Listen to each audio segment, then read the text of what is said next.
Hi everyone and welcome to the Bream Fishing Project. This is the monthly report and with me on the line as always I have Brett Geddes. Welcome back to the show, mate. 10 shows in, that means it's October. And That's right.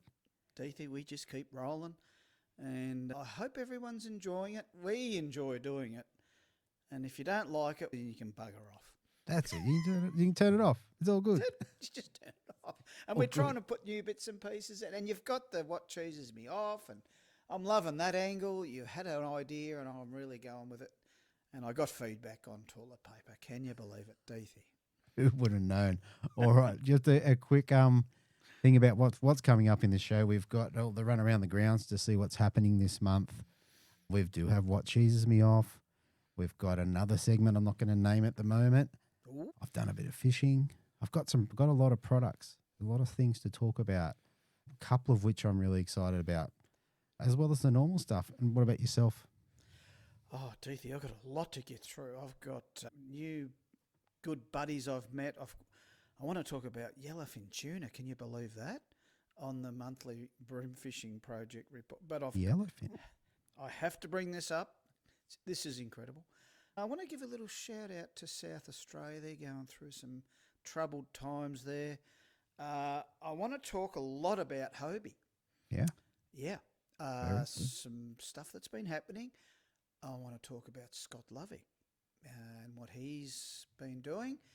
There's also, I'll be puffing my chest out on how many perch and this and that I've caught, as per usual.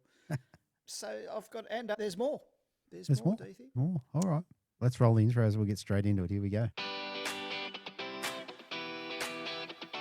Welcome to the Bream Fishing Project. This is where you need to be every Tuesday to find out all the latest tips and tricks to help you target bream on lures. You'll get to hear from some of Australia's elite bream competition anglers and see how they were able to achieve their results in competitions around the country. Now, here's your host, the 2019 Hobie Kayak Fishing World Champion, Andrew Deeth. Okay, and we'll go around the grounds, around the country. There's a lot of comps on this month. A couple of grand finals, some really exciting stuff. We're going to start with Hobies. So they are down to Burrill Lake for the first time in a lot of years. They're doing a one-day round on Thursday, October 2nd. And this one's for AOY points only. So interesting round. 36 entrants at the moment, being midweek before a long weekend. Probably be a little bit low on numbers, but should be a good round for those who get to go down there and have a look. The next one is also a Hobie round. So this is the BurleyPro Fish Tech round, and they're in St. George's Basin on October 4 and 5. And I'm going to be down there for that one, and I've got a few things to show people, and we'll come back to that later in the show. So anyone that's down there, make sure you come see me if it's something that interests you. The New South Wales Tournament Series, they've got their grand final, and they're on Botany Bay on the 25th and 26th of October. So that'll be pretty cool. I won't be around. I might be up the coast. I was going to say I'll drop in there and have a look at the weigh-in, but that may not be the case. Okay, then we go across to ABT. Now, they've got a couple of things going on. They've got the Victorian Open, which is held in Gippsland Lakes, which is October 11 and 12. So that might be something for you to keep your eyes out on, Brett. Could be a spotter for that. Yep. Should be some big bream. I look forward to seeing who takes that one out. And then the grand final for the ABT, which is at Bemm and Marlo. So they're running 3 days, 14, 15, and 16. That should be pretty cool to see who comes out on top there, who takes away the boat, and all the prizes and what have you. Now, Action Fishing Tournaments, they've got their first grand final, away grand final, which is on Saturday, the 25th and 26th of October up at Camden Haven. And it's my understanding that the Queensland crew is coming down for that one as well. So that'll be cool to see. The Vic Bream, so they're still in their round. So round 5 at Warrnambool, that will be on the 18th and 19th of October. The WATA, so Western Australian Tournament Anglers, they've got their boat round 3, which is on the 5th of October, Swan River in Perth. And then the East Coast Bream Series, they've got their grand final on the 19th of October on Sydney Harbour. So of all those rounds, excluding the East Coast Bream Series, I think there's 8 rounds there. So a bunch of interviews. There'll be a lot coming out of October on top of all the other stuff. So there you go. Busy. Pretty exciting month, I think, in bream fishing terms, in terms of competition. It's going to be a lot coming out of that. Be interesting to see what the ABT guys can do down in Gippsland at this time of year. It's been tough. So, yeah. All right. I think we're going to roll straight into what cheeses me off. Right off the bat. What do you reckon? Now, Let's. we had a bit of a chat, and mate, you've done a little opener for us, a little jingle. I've done a sting. You have done a sting, mate. So I'm going to play that now. All right. There you are. We go.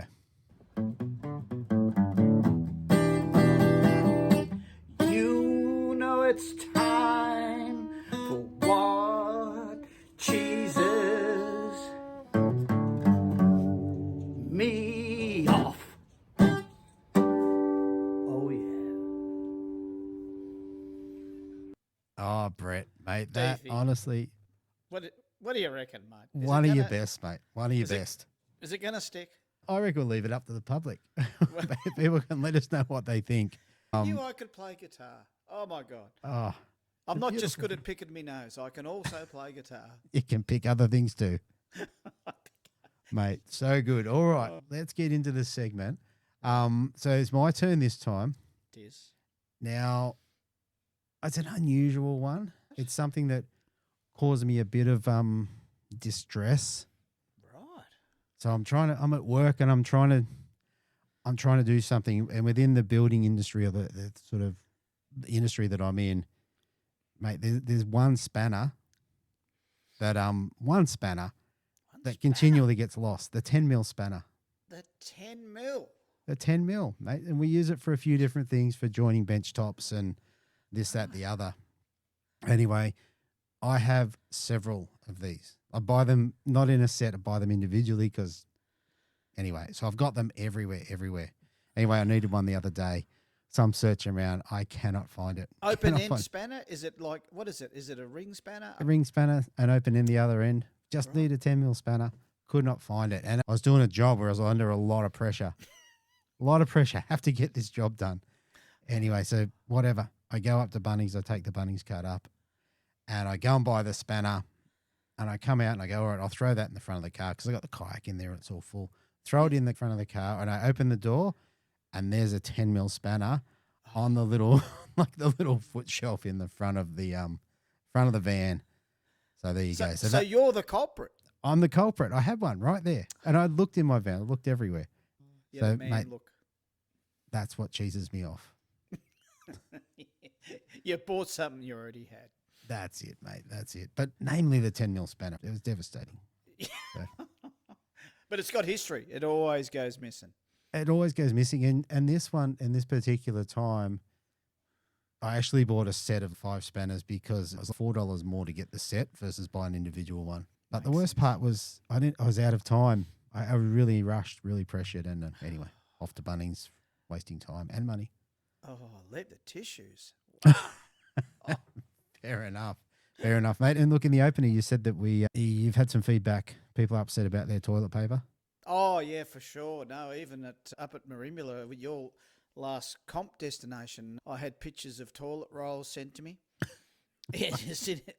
But they were coming off the wall, not beside it.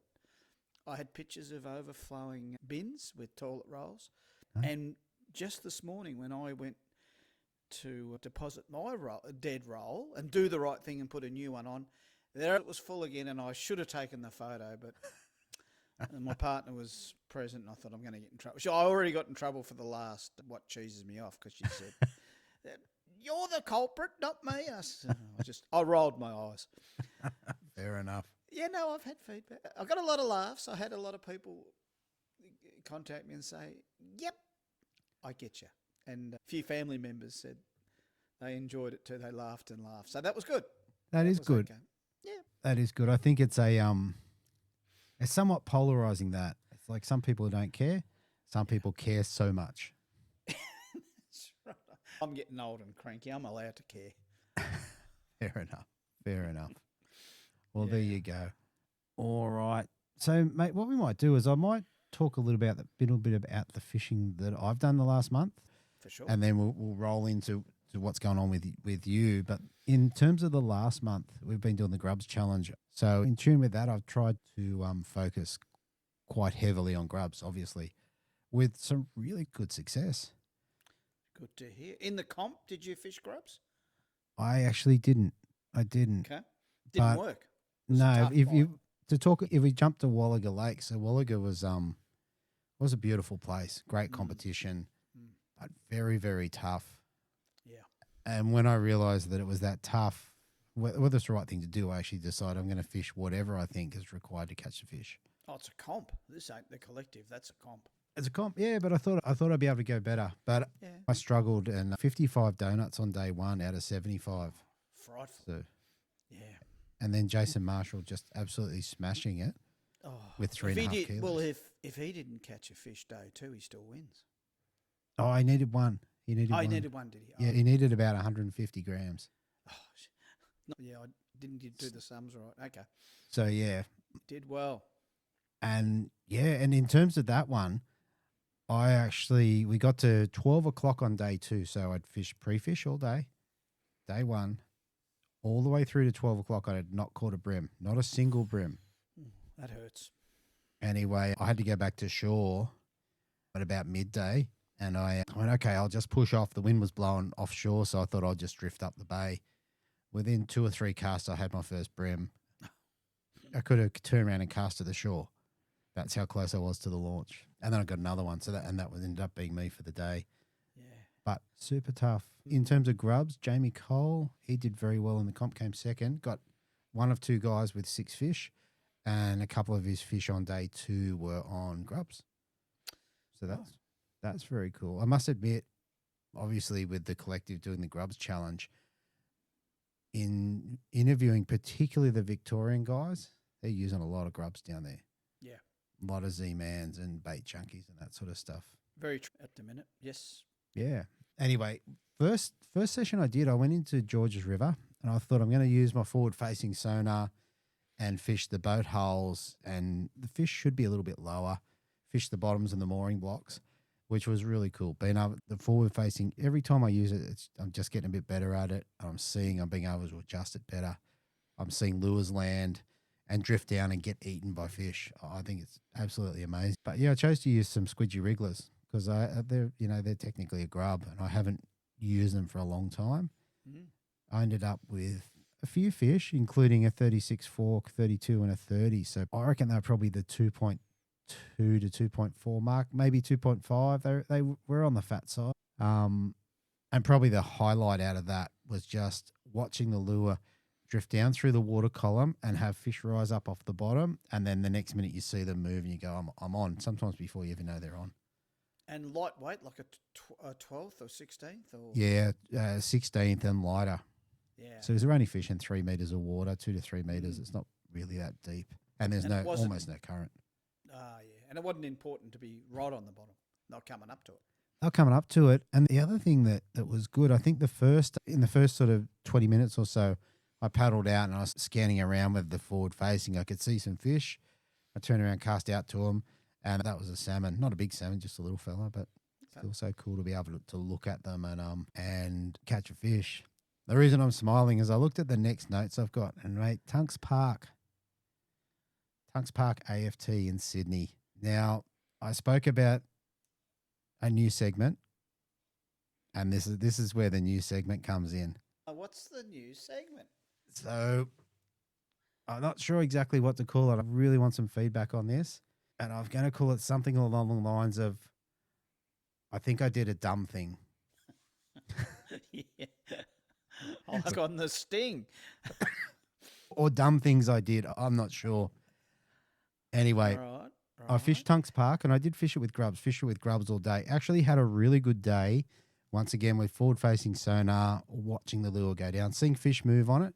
But the problem was I went out there and within, I don't know what times it was, early-ish, I had a fish on a grub, caught another fish on a grub, and then caught my third fish on a grub, which was a small fish.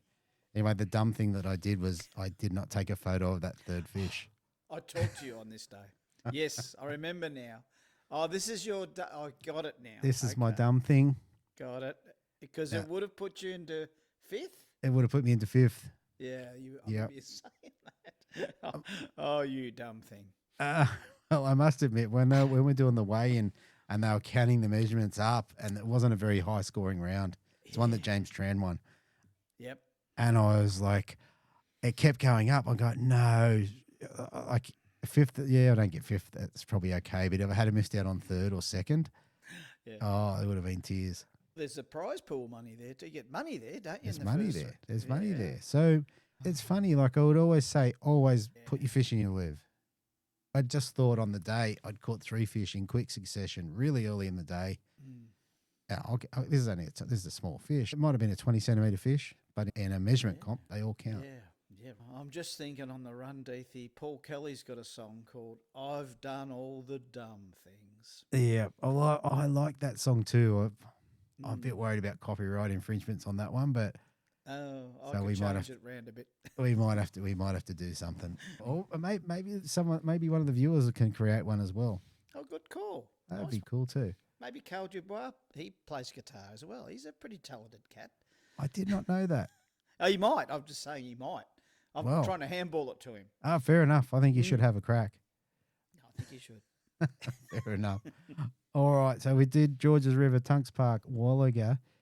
The only other time, now this is an interesting one as well. I went down to pre-fish St George's Basin for the upcoming Hobie comp because in the past couple of years I've really struggled. In this one, same deal. I'd got some force lures grubs, which I really like. I should have had one up here. They're a nice little grub, a little bit smaller than say your bait junkies and your Z-Mans. I think they're a nice one in the mix there with some really cool colours.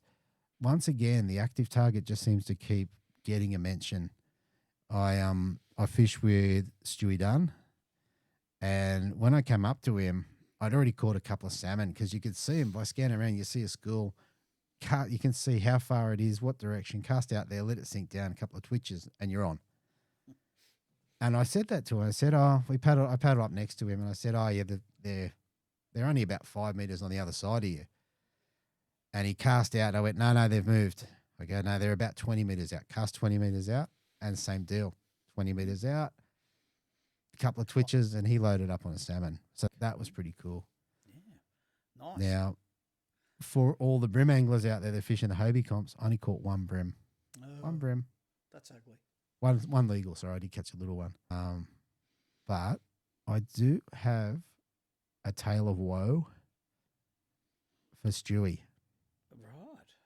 Now, Stewie, he hooked up on a really big jewfish on super light line, super light hooks.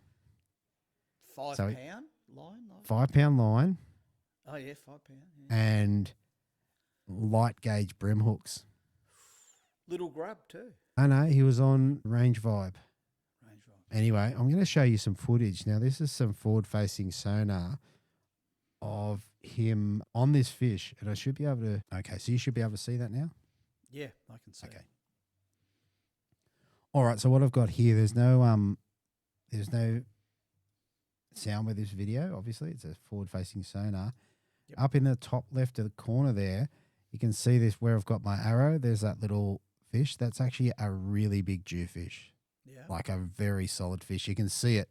You can see its tail kind of wagging in the water there. That's his fin. That's his pedals. Oh, gotcha. So fairly shallow. Yeah, you're running in 2 to 3 meters of water. Yeah. And you can see that thing kicking, and all these other little dots, these are like brim. Yeah. So if you kind of weigh that up, you can see how big a fish that was. That was a very big fish. Are you like 10, 15 meters away? Yeah, not more than that. Okay. Quite well. And now when the jewfish faces you, you lose sight of him a little. That's right. When he comes side on like now. Yeah, where you can see that tail beating. Yeah, big fish, right. So, look, Stewie was on it for a couple of hours, like literally a couple of hours. Yeah, right. And it got time to be like, well, time to bring this thing up. And anyway. Wow. Like I said, tale of woe. But yeah. I thought the footage was really interesting. Yeah, being able to see that move. And I actually played with a few different color palettes, and that was kind of zoomed a long way out. I was able to zoom in, but that was probably one of the better pictures of it for whatever reason. So, and you're guesstimating a big 80, 90 centimetre maybe? Bigger. I'm guesstimating. I can't know, No. but I reckon it was 1.10 metre, maybe bigger. Judging by his fight too, he'd give you feedback. Judging by the fight and how big it was compared to a brim, I'm relatively confident that it was swimming through brim all day, or fish maybe. They could be snapper down there as well, but they were just massive difference. Yeah, so I thought that was pretty cool. All right, well, mate, that kind of wraps up. Looks like I've only had 4 sessions in the month. Not like you. Yeah, no, I've been fighting the elements down this way. It's been awful windy. It's been a little bit wet too, but the winds. But I no complain because it is spring and we know it's the windiest months. It's 2 or 3 months that there's a reason I don't go chasing perch and brim. Not so much the perch, but the brim I just about give up hope on. Not just because of the weather, but they just get cranky and they're shut down. And there's a lot of people being out and we all throwing our hands in the air. They've been tough. But I have fallen back on my perch, and I know when we last talked a month ago, I think I was on about 1,400 perch, and now I've just ticked over 1,700. So I have been busy. Right. Yeah, Wow. and some days I'm getting up to 30 or 40 a session. Sometimes 5 or 10. Oh, not very often, under 10. But anyway. So it only takes 10 or 15 trips, and I've done more than that, and I start clocking them up. So that's been my saviour, all in Gippy Lakes, close to home, 20 minutes, 30 minutes from home. So that's been fantastic. It's mainly been a blade bite. We can't get them. There's 3 or 4 of us that have been out, and they're really tough on plastics. I've got a few on grubs, like earlier or late last month. I may have even recalled this in our last report. I was using the Sprat 85s down in South Gippy, and I think I mentioned this. I got a 92 one day, a lot of perch in a day. That's amazing. And a 57, so that was a lot in 2 trips. Haven't been back down there because it's been too windy. Just a total wipeout. All on Sprats pretty much, 85 tomahawks and a few others. So, yeah, back to locally. Yeah, I've been going probably 2 or 3 times a week, and I just can't branch out, Deith. It's just, I haven't even caught a squid. Right, you've not got a squid yet. Keep talking, and this is not my fault. I've been trying and trying. The weather just won't let me, and so that's still a no-go, and I'm not even going to predict when I'm going, but I need to change things up. I think I'm perched out. I may have said that last month. But in a couple of days, I will be chasing brim and brim only.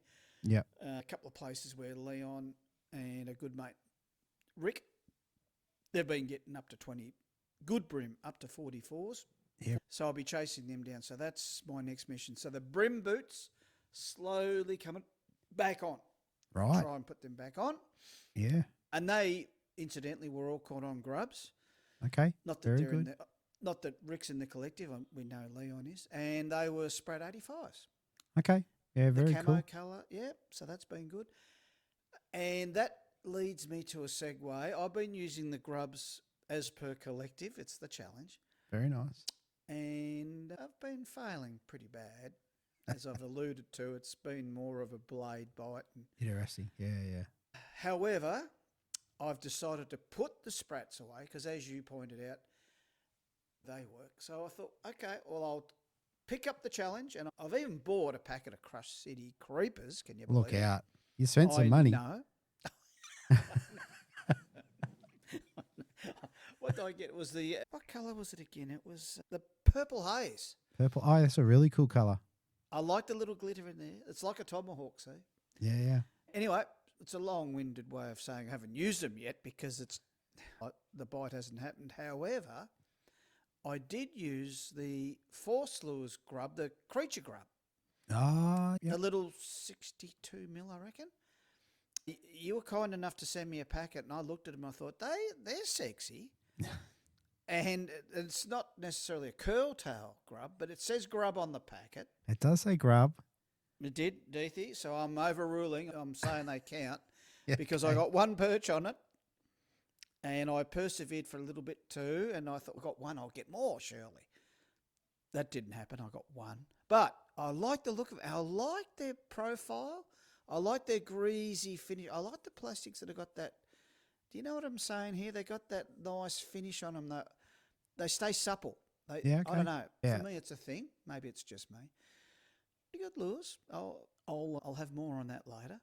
Yeah, yeah. And I'll put one of those. I'll put one of those up in the corner so people can see exactly what you're talking about. Was the motor oil colour? Yeah, nice little creature bait. I did when I had it. I wanted to send you some Force stuff, and that was what I had at the time. And I went, that's probably a good fit. Yeah.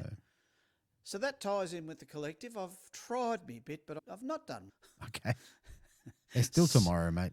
There is, and I've yet to go back onto these bream. Once that happens, I'll the bream out. Yeah, I don't need to use blades on them. Yeah, okay. But don't hold me to it. No. And look, you mentioned Leon Leong. Now, he did very well on the day one of the Hobie comps. Like, he was a real chance, real contender. It didn't happen for him on the Sunday. Is what it is. That's fishing. But, yeah, definitely did very well. It was good to see him up there. He's got 3 rules on his kayak. And the first one is to put a muss on. Yep. Second one is to put a muss on. And the third one is do not pull flathead into the kayak. Fair enough. They're good rules.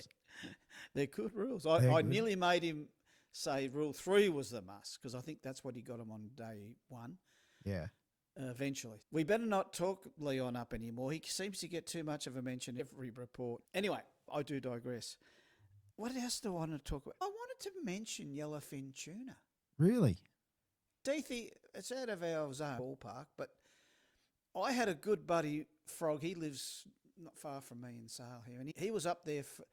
His dad lives up at Marimbula, and he went up and stayed with Dad, and he went out offshore in his little tinny, and he had the best fun on yellowfin tuna with stick baits, all surface fishing.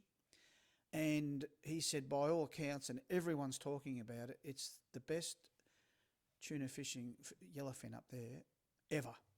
End of story. So out off Marimbula? I think it's South Coast. I think it's further up and further south even. Okay. There's a fairly big area, so I haven't done the homework as to where. And I've heard a little bit more news on that, just not via Frog. But there's been up to 40 trailer boats launching at different boat ramps, and it's been absolute chaos and mayhem, and everyone's catching fish, and they're big. And with the stick baits, what sort of stick bait? What do you mean by that? I didn't go into details as they're substantial big stick baits.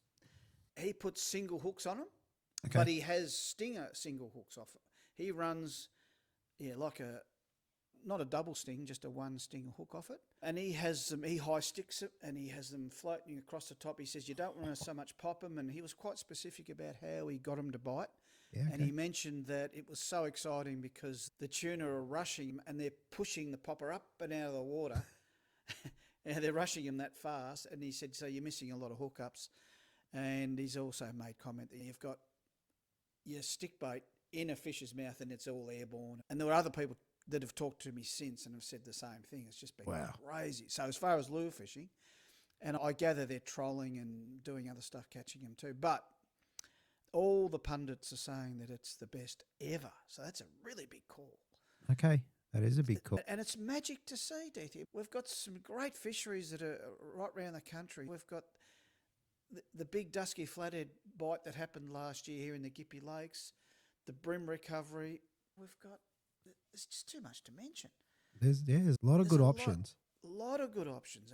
And the snapper in Port Phillip and offshore bluefin tuna and the kingfish in southern Victoria. So that's all great.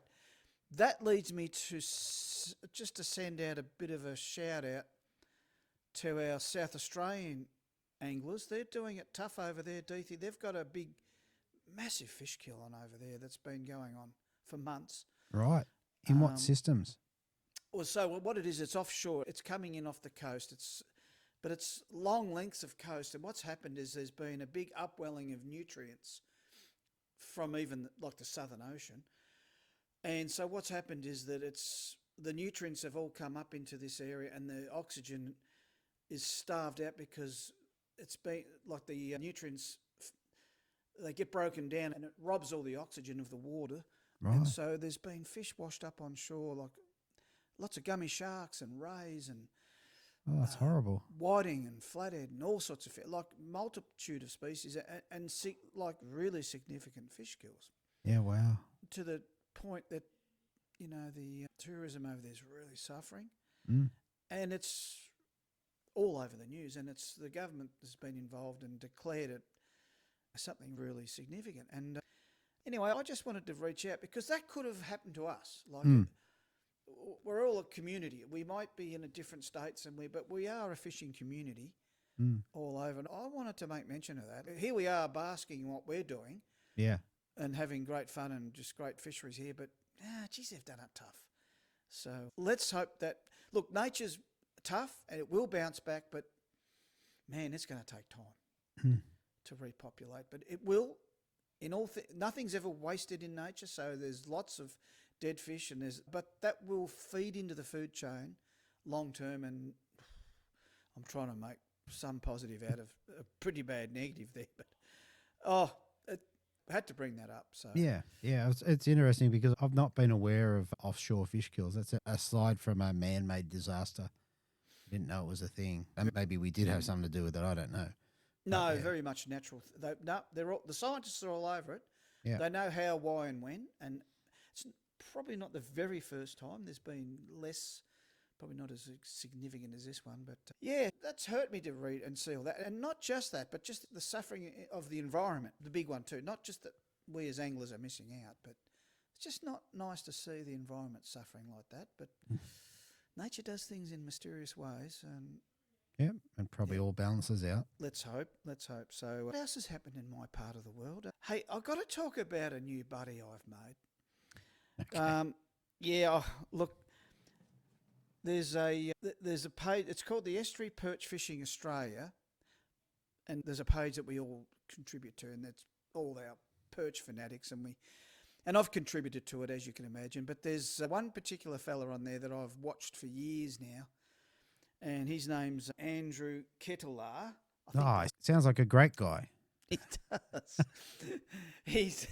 I hope I've pronounced his surname right. Anyway, I've commented on his posts and mine and whatnot, but I noticed that he was always fishing at night, all these short videos and pictures. It's always fishing the perch in the black and dark. And anyway, long story short, he's been talking to me and said, Brett, we've got to meet up. We're a perch nut. I reckon I am too. Let's get together. He drove 6 hours to come and see me. Really? 3 hours here and 3 hours back. That's a significant effort. Oh, I was chuffed. Just on a Saturday, said, can I come and visit you? And we just had a couple of quiet beers together and we talked all things perch for 3 or 4 hours. And Deethy, I'm here to tell you, I've met me match. Oh. In what way? This fella... Andy, he's me mate. So I'll call him Andy now. He's me mate. Andy's good. Andy, he fishes virtually only at night. So he lives Western Port, basically. And he fishes all those waters there, and there's creeks and rivers all around the place. And he's swampy too. He's probably more swampy than me. Right. Which I didn't think was possible. No, I was surprised. And he's so swampy, he only fishes at night. See him. Can't see him. Fair enough. And he goes out and he fishes surface lures, and so we got talking things all perch, and I was quizzing him, and he's pretty modest, and I had to pump him. Yeah. Mate, how do you get him? What do you get him on? Oh, what? You got him 50 centimetres? Amazing. How many have you caught this year? Do you keep a diary? Oh, yeah. How many have you caught this year? He said 1,600. Yeah.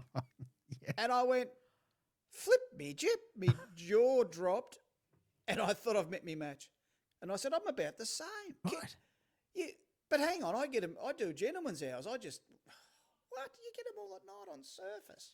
He sounds like a ninja. Oh, but Deethy, he's going out at 9 p.m. and coming home at 2 or 3 in the morning and then going to work. Yeah. I reckon fishing ninja for sure. He's a ninja. Andy, come on, man. I was fair dinkum. It's so impressive. Outside all of that, I just get his passion. He's really hooked. He's a goner. Said in nice language, you're stuffed in the head. I said worse. He said, that's probably a bit like you, but I said, no, I get it. That's what I'm qualified to comment. But your efforts are even better. You're getting them at night. Look, this bloke, I know I'm saying too much too quickly, but he's the EP king. That's it. EP king. I'm qualified to comment. I'm allowed to say that. He's the one. He's the man. So look, outside of all that mucking around, he really is a seriously addicted angler to do that. He's going 3 and 4 nights a week. Yeah. Wow, that sounds cold. And what about the wind? What do you reckon? It's not raining? And land-based. Land-based. Wow. Oh. Land-based. All those fish land-based. I've got a kayak. Yeah, I know. And he's got a boat, but he just says, oh, no, I get him land-based, Brett. No. Oh, anyway. Wow. So, what's his favourite lure? Can we share that? he fishes a lot of stick baits. I'm not sure. He didn't branch out into exactly what he may have told me, but I think I was in awe too much to even have registered. They were stick baits, I'm pretty sure. He doesn't like popping as such, like pop, bloop, bloop. He likes to not just so much walk the dog. He high sticks these surface walkers, and he said that's what works the most. He does fish Devil Bend a lot. It's a stocked impoundment that has had phenomenal growth with perch, fresh water. And they've grown out to 40 and 50 centimetres over 6, 7, 8, maybe 10 years, maybe. Yeah. It's not very often I meet someone in fishing. I just go, wow. Yeah, wow. So I flip me jib. There you go. There you go. And I think you put a post up on Facebook or Insta or somewhere. Yeah. For sure. Oh, no. Yeah, I'll grab a copy of that and we'll put a photo up so we know who he is. How good is that? Yeah, go Andy. No, good on you, man. Good stuff. Very cool. Let me have a breather, Deethy. I've got a little bit more. Can you chip in a little bit more? Yeah, mate. I want to talk about a couple of products. So I might do one now. Now, this is a brand that I've been using for, I reckon it's probably 18 months. And the brand itself is Geddes. Now, they run a few different things. They run some travel rods, one which I use now almost exclusively for my really big crossfire, bent minnow style lures, chasing flathead. And I also caught a tuna when I was up at Hervey Bay last year on it. So it's good rod, but breaks up into 5 pieces. You can put it in your luggage, you can put it in your backpack. So that's pretty cool. But the brand, what I want to speak to you about today is the hooks that I've got. They run a brand of a type of hook they call uppercut trebles. Now, they're rated to 3 times strength. And I got to tell you, they're strong hooks. Like these are the brim sizes. They've got them in 12, 14, and 16 is what I've got. I don't know whether you'll be able to see, but they're just a strong hook. Whenever I want to pull the head off, pull something out hard, these are the hooks I go to. And like a lot of hooks these days, super sticky. So things I like about them, really good hook. I like the packaging. Like you buy them in packs of 100, which for us brim anglers is a good plan. Wow. They come in a little jar, which then has a secondary lid, and then they were in a little plastic bag in there. So I haven't lost any to rust, and I've had them for probably over a year. So I wanted to bring those up. I just thought it's pretty cool. jabbersaustralia.com.au. Worth checking them out. I like them. For when not. I wouldn't say they're a sharp hook. They're not your finesse hooks, but if you want to pull something out, and their hook sizes go up into whatever you need, definitely worth. So checking they're out. a thicker gauge, like the thicker wire gauge, if you like. A little bit thicker. Yeah, I think for their gauge, they're strong, is what I would say. They're not super thick. Like I've had other hooks that are thicker, but I think they just hold up pretty well. I know that when I first started using them, there was 2 things. I either got the fish in or I got busted off. I didn't come back with a bent treble for a long time. Like it was one or the other. Yeah. And I think another thing with trebles too, Deethy, is that most trebles, when you're catching 3, 4, 5, 6 fish, to extract those trebles, you're often breaking one of the trebles, one of the hooks. That's right. You end up with a double at the front or both double, or one hook at the front and 2 at the back. So that's one of the reasons I use double hooks, because I can change them easily, obviously. But yeah, I have recently left trebles on some of the, particularly my Twitch 40s and 50s, and they're great hooks, BKKs, but they over time they have to break. Yeah, they have a lifespan. Yeah. Well, you're fighting each hook against itself, and the more fish you catch, the more you're going to bust them. So anyway, that's a nice little promo and Aussie made. I like that. Yeah, I like them, and like I said, their travel rods are pretty cool too. So definitely worth a look. No. Yeah. You want to go through some more product? I've got a few things I'm pretty excited about. Yeah, your turn. You All go. right. Well, let's Go. do, mate. I had a chat with Marty Gittins. So, do you know who Marty Gittins is? Run me. He is the Brim Lord, the Lord of Brim. Lord, jeepers. Anyway, I had a chat with him, and he sent me a few things, and I'll just run through them. For my sounder, for my HDS Pro, I got the new visor. Ooh, So nice. that's just to keep the sun off it. Gives you better vision, and I'm going to do something sneaky with it. Yeah. Do you want to hear about my sneaky thing? Do your sneaky bit. So what that's got up the top there is a plastic ledge essentially, and I'm going to get like a fridge magnet, and I'm going to stick it on there. So when I'm changing trebles and stuff, and I can just put it on there, and it won't fall off. Nice. How about that? Is that clever? That's tricky. And different sizes to those shrouds, those covers. Yeah, you order them to suit your sounder. Like they have to be a specific one. Sure. I've had them before. They're really easy to put on. There's just a few screws in the back and Bob's your uncle. And for the guys, if battery life is an issue, then you can run your sounder a little bit less bright so you don't chew your batteries up as much. On the battery. Yeah, so cool. Now, the other thing he sent me, which, to be fair, I wasn't aware of, and this is one that might interest you maybe. He sent me these connector protectors. Been out for a while, apparently. And what they are is they go on the back of your plugs for your sounders. Gotcha. And they're just a silicon sleeve, go on your plugs. You know, our sounders are getting wet all the time, sprayed and what have you. This goes over there and just helps keep the water out. And if you're someone that has to take, like I don't have to unplug my sounder, but if you're someone that does, they have a little cap. So unplug your sounder, put the little cap on and off your toddle. Keep the water out. Gee, that saves all that corrosion and that green ugly build-up that we get that we're often to. And sounders, it depends on your sounder. You could have anything from 1,000 or maybe 500, but certainly 1,000 to $3,000 or $4,000 worth of sounder there. If that means you don't have to replace bits, I think that's an absolute win. That is a win because just recently, Deethy, I'll expand on that just quickly. I couldn't get my sonar to register on the screen. Every now and again it'd come in and come out, and then all of a sudden it would not run at all. And I thought I had power issues or low voltage. But in the end, what I did was clean all the male parts of my up, and then bang, it come back. So it's a connection issue. Connection issue. Now that's right up my aisle. You might need some connector protectors. Love it. Gee, that's a bit of innovation there. Good stuff. And look, Marty's a guy that's always trying to innovate is probably the best thing. And this is while the brand is not new, he sent me up some Taz line, so I'm pretty pumped on this. This is a 0.4 PE in white.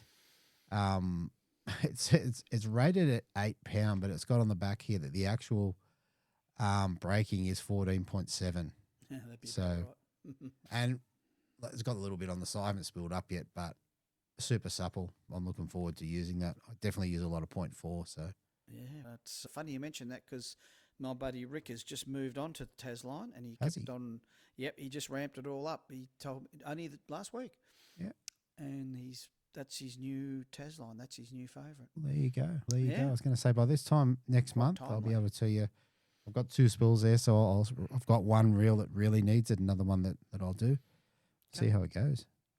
Yeah, okay. I've got an idea too. Like it's a white line, and I know that I'm thinking about putting some bite markers on it, getting a texter, and just putting some dots, and I'll experiment with maybe some reds and just see if I can expand on that. And that probably comes from well, not probably.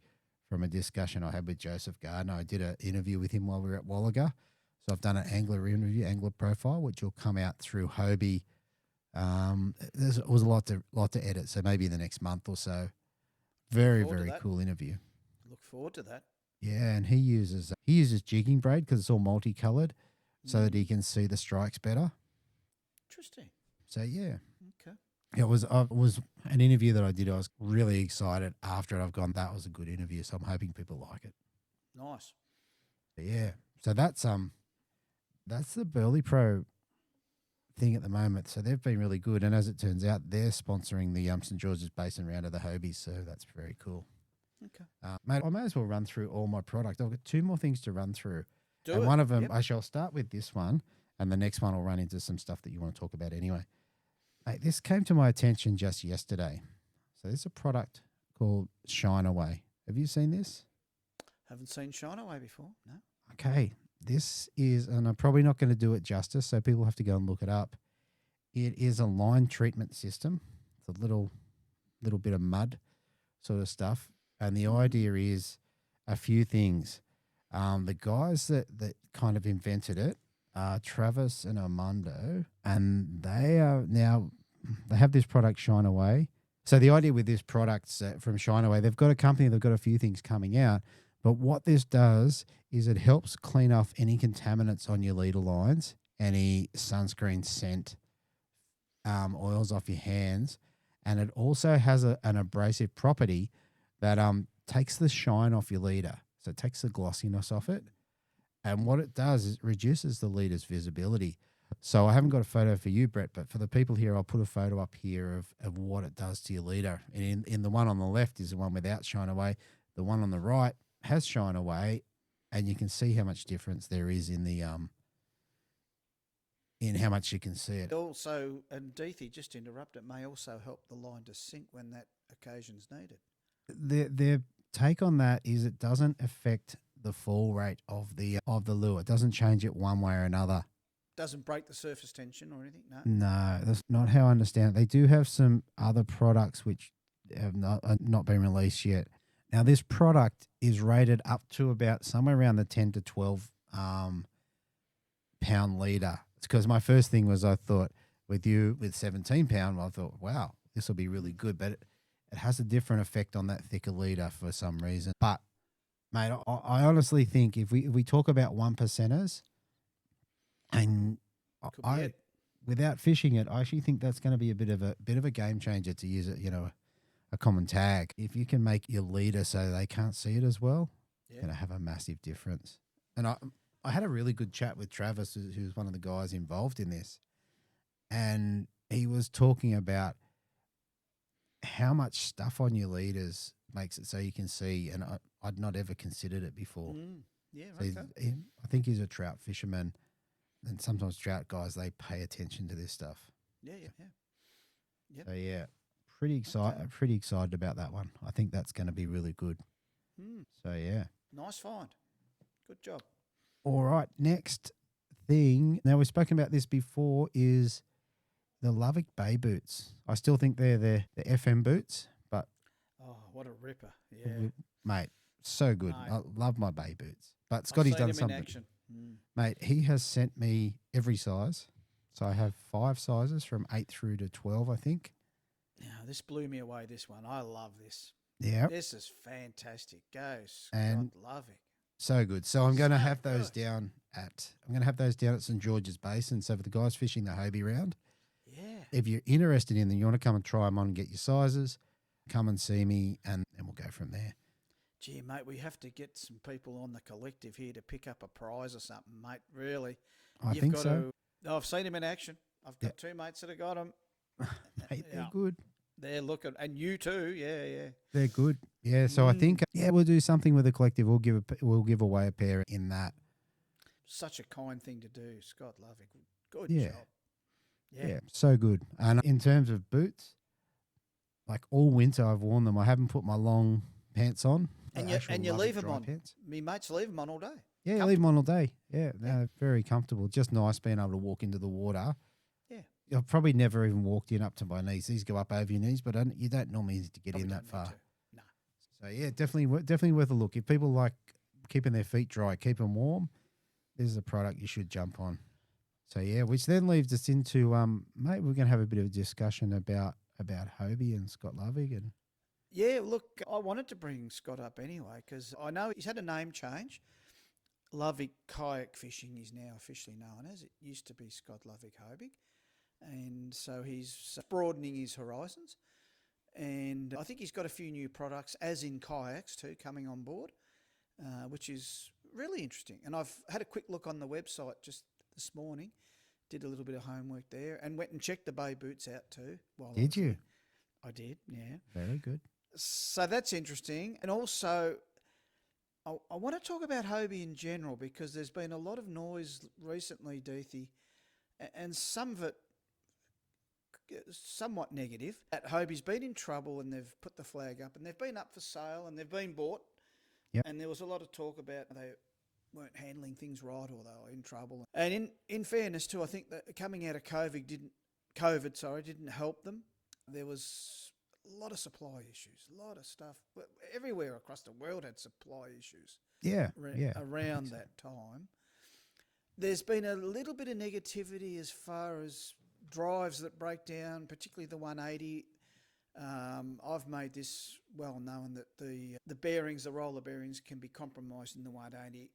I won't go into details. People who know and people who don't will eventually know. But they've had trouble Hobie have had trouble meeting all the warranty issues and trying to do that servicing outside the sale of the actual product. And they've been trying to address that too, and it's come to a head. So it turns out that just this week gone, since we've talked anyway, within the last month, the machinations have happened. And they've been bought out by a company called White River Marine, or White River Management, I think it was, which are basically Bass Pro, which are the huge shops over there in America. They're massive. They're as big as, I've only seen them online, but I've had mates that have been there and said you can fish in lakes inside these shops and they're just trending and huge. And so, look, it's a really big deal. It's a big thing. It's a good thing in the sense that Hobie survives. It's good. Yeah. No, so that's big news, and that's only just happened. And I think the positives to take out of that is Hobie have provided all of us with a product that if we didn't have Hobies in our lives for the last 20 plus years, I can't imagine how my fishing life would not be where it stands today. 100%. So I tip my hat to Hobie and say, so the memories, a fair income. Look, I've had four Hobies over my time. So, yeah, I've had trouble, but everything wears out. I mean, that's right, yeah. We're wearing out, Deethy, and rods and reels wear out, so be it. And maybe some of the problems weren't addressed correctly, whatever, but hey, you got to look back at the positives. Hands-free fishing, fins that hold up along your hull, not a propeller-driven scenario where you can't go shallow and that. I think we have to reflect on just how good Hobie have and will continue, let's hope, to be. Yeah, I think it's a positive. And if we go backwards in time, I think I can't remember whether it might have been with Greg Vinyl on the Australian Lure Fishing podcast. When I first got my first Hobie, which was a little Hobie Sport in about 2009-ish, I think. Yep. Without a doubt, it actually changed my life because I went not just your fishing, changed your life. Changed my life because I went from fishing out of a paddle kayak, which was good, and you'd be sore after an hour, and that was what it was, to this one that was so much more comfortable. I could pedal, I could fish hands free, I could travel distances and not really hurt, and safe. Yeah, they were very, very stable, and and you had a rudder. I wasn't used to even having a rudder, so all these things meant that when I say it changed my life, it actually did, because I still did kite surfing, fishing, playing golf. They were the things I did, plus the kids and work and all that sort of stuff. Fishing a lot. Yeah. And then they bought out the Hobie Kayak Fishing Series, and from all the rest is history there. I've been all over the world with fishing. I've talked about this with a few anglers, a few good mates, just the last 3-4 days, and I've said the first thing I come to grips with the Hobie kayak was that it made every single place I fished smaller because I could get further. That's right. I could go to the Straits, and I could all of a sudden I've done 20 Ks for the day. That's right. And I've fished the whole time. You know, these are all givens for all of us who are so heavily into kayaking with Hobies and pedal kayaks. We shouldn't just say Hobies. There's Viking kayaks, there's others, and Scott's going to branch out into a few more. And I've had a look at some of the product that's coming, and it's terrific. It's great. Yeah. And I think too, competition is a healthy thing for everyone. Mm-hmm. It provides that R&D. it provides that everyone's competing against each other. We're all for a better product and everyone benefits. What was once up in the air in the last 6 months, I've heard noises. I think now we can at least tick the boxes to say Hobie's going forward. Yeah. How it goes forward and how that balances out in the long run, I don't know, but at least we still have Hobie. Yeah. And I can only see it as a positive. I think it's a positive. Certainly in the short term, it's positive. And hopefully, like this year with the fishing series, obviously they've had to make decisions often without knowing what's going on, and it's had an impact on the series, and that is what it is. I think next year I look forward to bigger and better things. Oh, that's good. That's it. Yeah, look, I've wanted to bring it up in this discussion because there's been a lot of talk and a lot of worry. Yeah. And we want our kids to be involved with this too. So anyway, it's hopefully all is good. And let's hope that we can get those supplies because they're still an issue even to this day. Oh, and really, those things really won't go away overnight. Can't. No, that takes time. It's going to take time to get things rolling again. The thing is, still love my Hobie. Oh, jeepers, I tell you. And incidentally, I wanted to quickly just mention the 180 drives. They have had that roller bearing issue. It's quite common for a lot of us that do a lot of fishing. There's a really interesting repair kit that's come out, and it uses a more durable ceramic washer. Mm-hmm. And it was at Goss. I think his name was Goss. Wish I had me notes more. Anyway, you can look it up. Scott Loving's now stocking them. So what it is essentially is you can take the roller bearing out and you can replace it with a cover, which is the raceway, and you've got a more durable ceramic bearing that will last. It'll probably last a lifetime if the truth be known. It's just a different make. Hobie were probably constrained with trying to cut costs and this is a water submerged environment, so you can't just have any sort of bearing. You've really got to try and save weight and costs and all that. So what they did was great, but for anglers like you and me that fish, for me, I fish too much. I've chewed out these bearings in 6 and 8 months. Yeah, okay. So they've been a real problem for me. And this is a way to go ahead and fix that. Yeah, check it out. There's 2 options. There's a bigger and smaller bearing, but just get on the website, Scott Loving, and you'll see that straight away if you're not aware of it, because I know a lot of people have had grief with it, and this is a really unique, because you can replace the whole spine. Yeah. Hobie is still doing that. Yeah. But this is another way to fix that problem if you're out of warranty. Yeah, okay. And it may even be a better fix than the warranty. So yeah, just something sometimes to think about. aftermarket is a good thing. So he's changed his name and he's now Lovick Kayak Fishing. However, as it stands right now, his website is still slhhobie.com.au. Yep. I think it's .com.au, but it's still slhhobie. I'm sure over time that's going to change. I think if you punch both in, that you'll get to that same site. Okay, fair enough. Yep. Very good. Mate, Yeah. I forgot to say something about the shine away that I've neglected. I need to come back. I need to circle back to it. Yeah. So at the moment, in terms of stocking this, I know Adam at fishing.com.au has it. You can get it through there. You can equally get it through Outback Brimmer Baits through Callum Dow. Oh. So I don't know any other stockers, so apologies to those guys. But at this point, I definitely know you can get it through those 2 places. So, yep, you can probably get some mussels if you give Callum a call. You can get pretty much anything else you want off Adam if that's what you want to do. So Beautiful. there you go. Yeah. I've got one more product to talk about. Beautiful. The new K-Spike. Oh, I saw Right. this. Okay. Now, this is a power pole that's made locally, or Victorian-based. A fella by the name of Greg Rook. Is that Yep. right? Yeah, Greg. Greg, yeah. He's got my good buddy Tony Petty on board to do a bit of R&D and trial and error. Yeah, hang on. Tony Petty, mate, he's Batman at the moment. Is he Batman? He's Batman. Anyway, so he's got Batman on the case. He's got Batman. I want to be the Penguin then. I'm short, need a lot of fish. Oh, I think you could I be could the be Penguin. the Penguin. Because we've got... Oh, let's not go down that track. Yeah, but anyway, I just when you said Tony Petty, I'm like, I forgot to say he's Batman, but he is. He is Batman. Okay, so now this is the K-Spike's for kayaks only. I won't go too far into this because, as I understand it, it's not released, but it will be soon. And there's 3 versions of it. There's a 6, 8, and 10 foot, I think. But it's it's lightweight. It's only 6 or 7 kilos. Mm-hmm.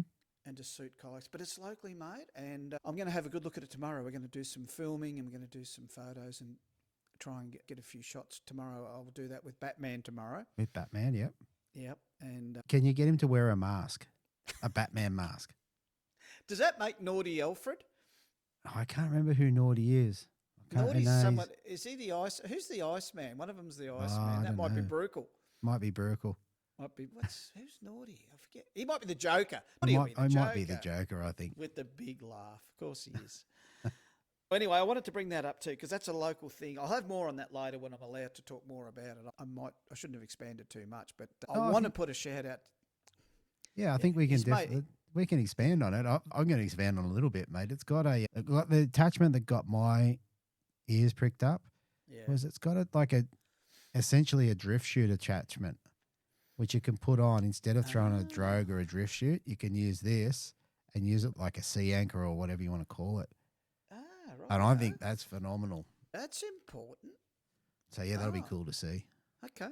Anyway, this is in the making, and I'm glad Batman's having something to do with it. I'll have pictures next time round. Very good, but probably no squid. No squid. I've given up on squid. The weather's been frightful. Gee, it's been windy. I reckon you and I need a squid competition, mate, between now and next month. Oh, and I'm not even going to tell you if I catch one. No, you probably won't hurt me too hard.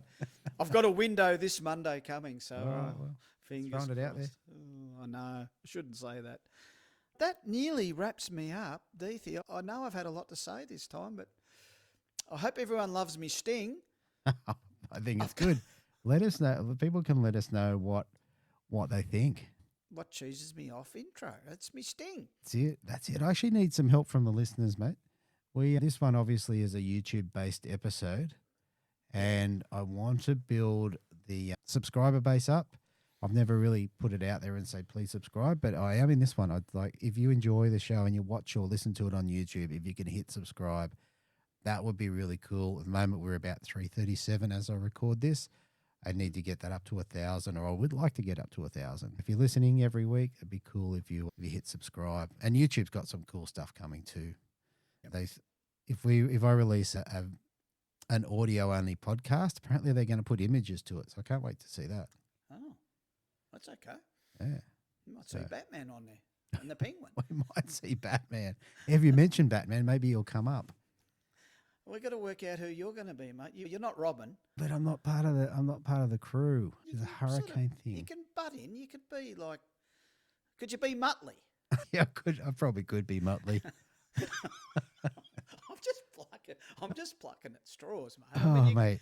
I don't want to say Mickey Mouse or anything. Mate, maybe you could be Popeye because it's spinach. Oh, yeah. Yeah, that would be a turn, wouldn't it?